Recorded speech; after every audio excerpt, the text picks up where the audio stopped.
The Productivity Project. Accomplishing More by Managing Your Time, Attention, and Energy. By Chris Bailey, author. Summary.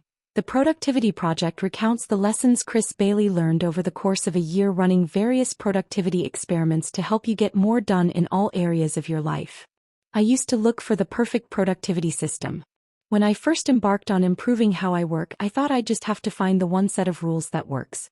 Of course, there is no such thing. I transitioned to trying to assemble the one set of rules that works for me. But even that doesn't exist. We all need different rules at different times. Keeping this in mind, there is still reason to thank people like Chris Bailey, who sacrificed a year of his life in service of experimenting with productivity. In his book, The Productivity Project, he compressed everything he learned from his sabbatical so you can make better tweaks to your own productivity. From watching 296 TED Talks to working 90 hours a week to waking up at 5:30 a.m., he's done it all, and he found a philosophy, strategy, and tactics that improved his productivity. Maybe these 3 can help you too. Productivity is about managing your time, energy, and attention. Try organizing your work around the rule of 3.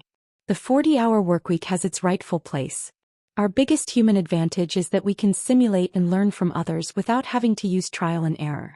Let's put that skill to good use. Lesson 1. Think of your productivity in terms of energy, time, and attention. The New York Times once called Tim Ferriss a cross between Jack Welch and a Buddhist monk. Chris suggests that's exactly what you want to be. Neither as frantic and distraught as a Wall Street trader, nor as slow and perfectionist as a cleric. There's a fun analogy about life's curse concerning energy, time, and money. When you're young, you only have energy and time. When you're grown up, you have energy and money but lack time, and when you're old, you have money and time but no energy. Productivity from Chris's perspective is similar. You can't run on just energy and time, or time and attention. You need all 3. Energy comes from your health. If you're too weak to work, all else is meaningless. Time is a skill you can learn. It's about managing your priorities. Attention is what makes having the other 2 worthwhile. If you spend all your time and energy chasing distractions, that's no good either. Therefore, productivity becomes a mix of health, time management, and designing your environment to reduce distractions. Let's look at one of the tools he found for time management. Lesson 2. The Rule of 3 could help organize your schedule. In a book by a Microsoft executive called Getting Results the Agile Way, Chris found a way to chunk his goals into more achievable milestones.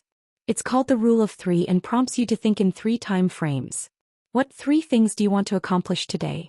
Which 3 milestones do you want to complete this week? What 3 goals do you hope to achieve this year? Answer the first question on a daily basis to make sure what you do aligns with your weekly goals. This'll also help check how your weekly targets relate to the big picture. This is a full productivity system in a nutshell, but it needs one tool to function: your calendar. When planning your daily and weekly tasks, make sure the size of the chunks you pick doesn't collide with what's already in it, like birthdays, car repair appointments, and the other necessities of life. Pro tip: adding a 50% time buffer is a great way to make sure you don't overestimate what you can accomplish in a given time period. Lesson 3. There's a reason most businesses follow the 40-hour workweek. While in no means originating from scientific research, the 40-hour workweek actually happens to live up to academic scrutiny. In his experiments, Chris went all the way from 20 hours of work per week to 90 and found he accomplished more or less the same in both extremes. Thus he thought he might as well pick the middle and work somewhere from 40 to 50 hours. The studies he looked at confirmed his approach, showing a steep decline in workers' productivity after crossing the 55-hour mark. After 60, it even takes us twice as long to accomplish whatever task.